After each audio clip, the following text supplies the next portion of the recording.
And meanwhile, we are going to watch a short video about the history of sandwiches, okay?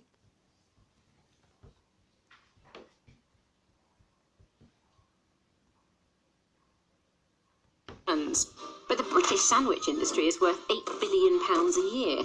Across Western Europe and America, sandwiches are booming. Some made in home, but most bought on the run.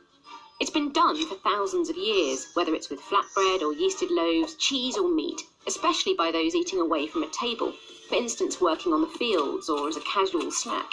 It wasn't named, though, or even recognised as a thing which needed a name until the 18th century. The story goes that John Montagu, the 4th Earl of Sandwich, a town on the south coast of England, was at the gambling table one night, decided not to stop for supper, and ordered a simple snack of beef between 2 slices of bread. The real story is a bit less clear-cut. Montagu wasn't a big spender, he was broke most of the time, and his idea didn't come out of nowhere. He'd almost certainly seen pita breads used with a filling on his travels in the Eastern Mediterranean. Whatever the truth, the concept was certainly named after him, and the word was in fashionable use by the 1770s. Early sandwiches stayed close to the original idea. They were designed for quick eating, initially by men doing business at coffee houses or playing cards, and then for more mixed tea parties, ball buffets and light suppers. Early 19th century sandwiches were intended to be elegant, often served on doilies with the crusts cut off.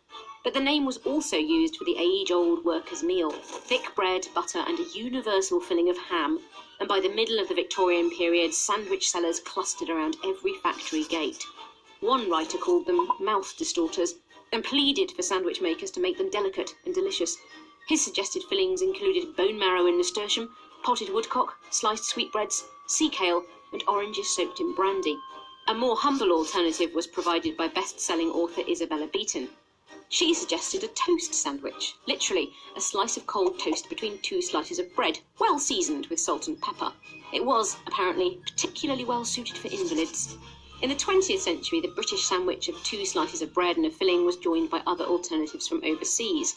The Scandinavian open sandwich was praised by British food writer Marguerite Patten in the 1960s, while filled pittas, croissants and wraps have also crept in to join the basic bread and butter version.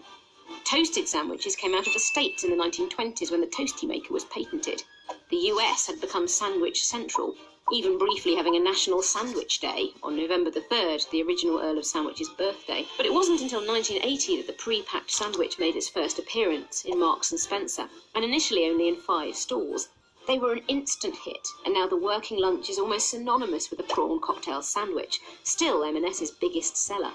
The science behind constructing a non-soggy sandwich which can last all day is very big business indeed. Of course, the predictable fillings still vie with slight... Okay, so that was a very short video about the story of sandwich. And now we have our sandwich here that is already done. There it is.